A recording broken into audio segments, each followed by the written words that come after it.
I love cocktails, and that's why we naturally gravitate towards the drinks package when taking a cruise. But not all cruise drinks packages are the same. Hi, it's Lynn from Sweet Natured. As always, I'm joined by Marky. Hello. Hello, who put the video together. So yes, this is our guide to cruise drinks packages. Let's see what we can see.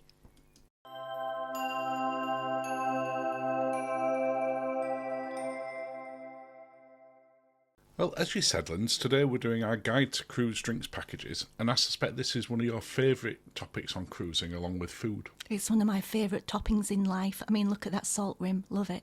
A giant margarita. You love one, don't you? I do. The drinks packages are without doubt the most popular bolt-on add-on that people will add on when booking a cruise, if they've not got them included already. Yes. Now, quite a few cruise lines do all-inclusive packages or give you the option to upgrade to them. But for those people who haven't taken them, or it's a cruise line that doesn't offer it, then the drinks package is really the option to go forward with. Mm-hmm. But as you said in the introduction, they're not all equal. They're not. What we've done here is just have a look at sort of the 5 or 6 most popular cruise line drinks packages. Okay. Because most of the major cruise lines have a drinks package. The only one that springs to mind that doesn't straight away would be Disney.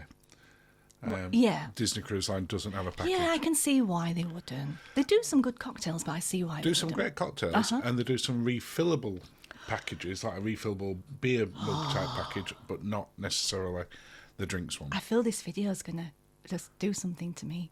Well, let's see what happens over the next 9 minutes. So. We just had a look at P&O on there, and that P&O is one of the ones where, and there are quite a few of them in this list, where it will give you a fixed amount that you can spend on your drinks package, depending which level you take. Yes. And then if you want to spend above that, they don't allow you to just pay the difference. No. But you get a discount off the total amount, which is not something I like. So, for instance, if it were $20 and you only have an allowance of $15, they charge you the full $20 less 20%. No, I hate that. We're now looking at Royal Caribbean. We are. Royal Caribbean, along with Celebrity, are probably the 2 most expensive of the mainstream drinks packages. Royal Caribbean themselves, the drinks packages vary depending on the trip that you're on. And the popularity of the trip and the ship. Oh, it's dynamic pricing, as they say in the trade. Now, again, not a massive fan on that, because it means that if you're going on one of the newer ships, like for the Icon, same, like Icon, you'll pay far more for the drinks package than you would do if you went on, say, maybe Wonder of the Seas. Yeah, I understand, but there's far more bars and far more drinks. There is, absolutely. But I know what you're saying. But I do prefer it where it's that flat rate no matter which ship you go on. Yeah. And to be fair, most of the cruise lines do it where it's this amount no matter which ship you go on. Yeah. There's a few that don't. As you can see, this one's going past now, the differences between what you get on, for instance, like the classic package compared to the Premier or the premium packages can be quite massive. Oh. So the other problem that people have when they're looking at drinks packages and them not all being equal is that some of them on the sort of, they'll refer to it as classic or basic. It's very limited choice. Yeah, we've talked about it before in that it's not really cocktail friendly. No, they tend to be on the basic ones. They tend to be more sort of beer, cider, some wines, but not some many. Wines and some spirits. And but you're some looking spirits at with basic mixers, not premium ones. No. Princess is one of the ones that does it different to quite a lot of the other ones on here, in that their Princess Plus and Princess Premier packages are not just for the drinks. No. They include a lot of other things on top of it, including things like photos, desserts, reserved seating at the theatre, speciality dining. So you're buying more of an all-inclusive package with that. Yes. As opposed to just a drinks one. Yeah. But it's a nice way of doing it. Yeah. Virgin don't really have a drinks package as such. They have bar tab, don't they? Do you want to just explain what bar tab is?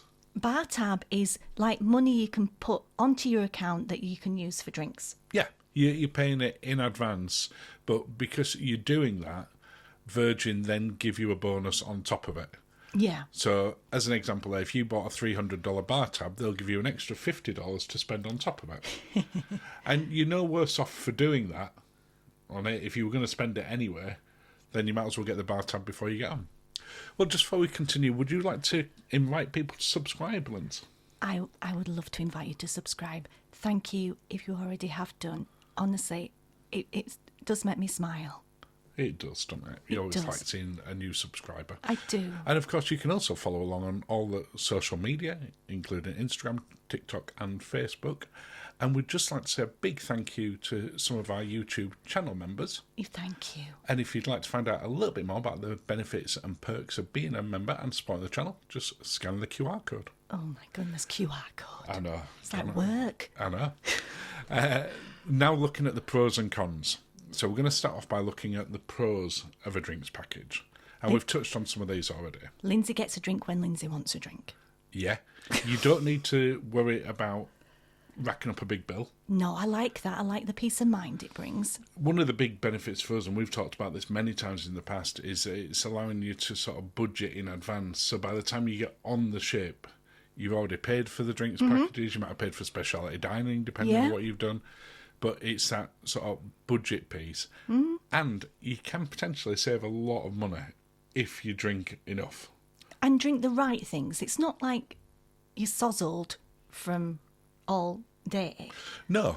And if we take, for instance, Celebrity as an example, the drinks on Celebrity are quite expensive. You go into the martini bar, a single martini is $17. Yes. It doesn't take many of them to rack up a very big bill. It also doesn't take many of them to be absolutely hammered. Well, you had about 3/4 of the menu, so that doesn't really say a lot on there. But it can save you a lot of money. Yeah, I like that. I like that. If you get it at the right price at the right time.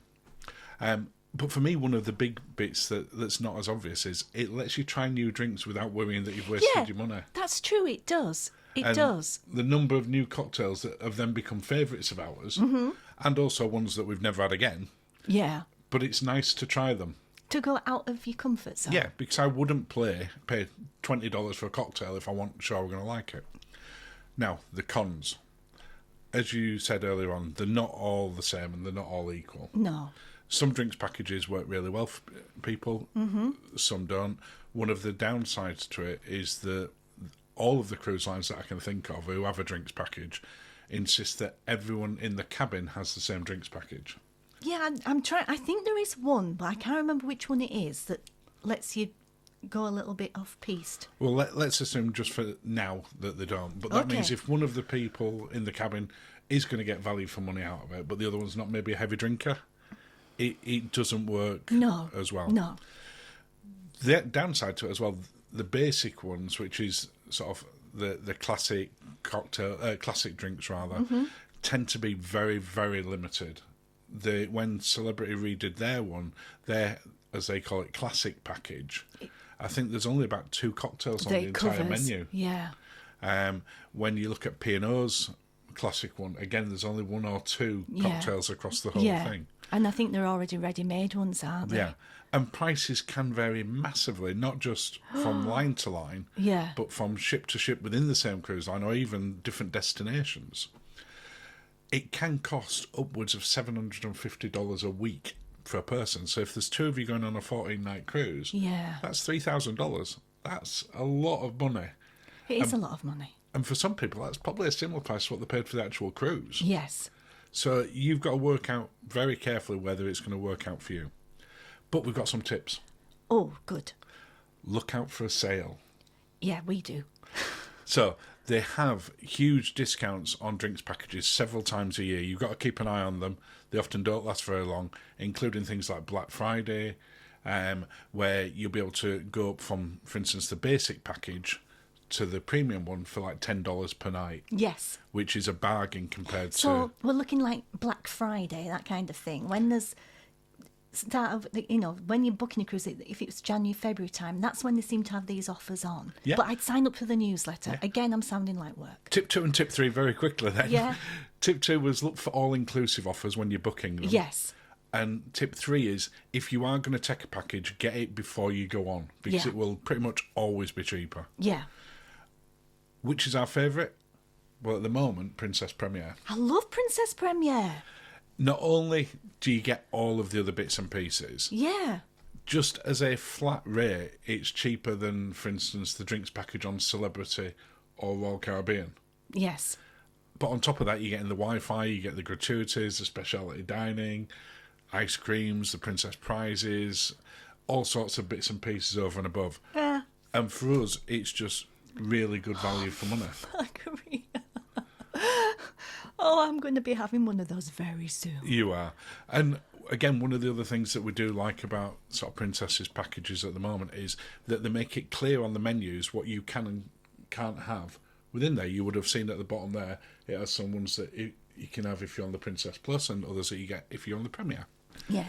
And you've got a massive amount of choice no matter which one you're on. Yeah.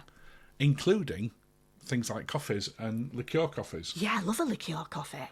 But a lot of the other drinks packages on a lot of the cruise lines don't allow you to have them. No. They charge extra for them. No. And it just feels like good value in comparison. Is it cheap? No. No. But again, if you look out for some good deals, yes. you can get the Princess Plus included.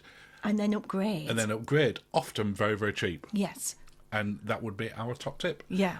And that brings us to the end of the video, Linz. Well, cheers, darling. Cheers, Linz.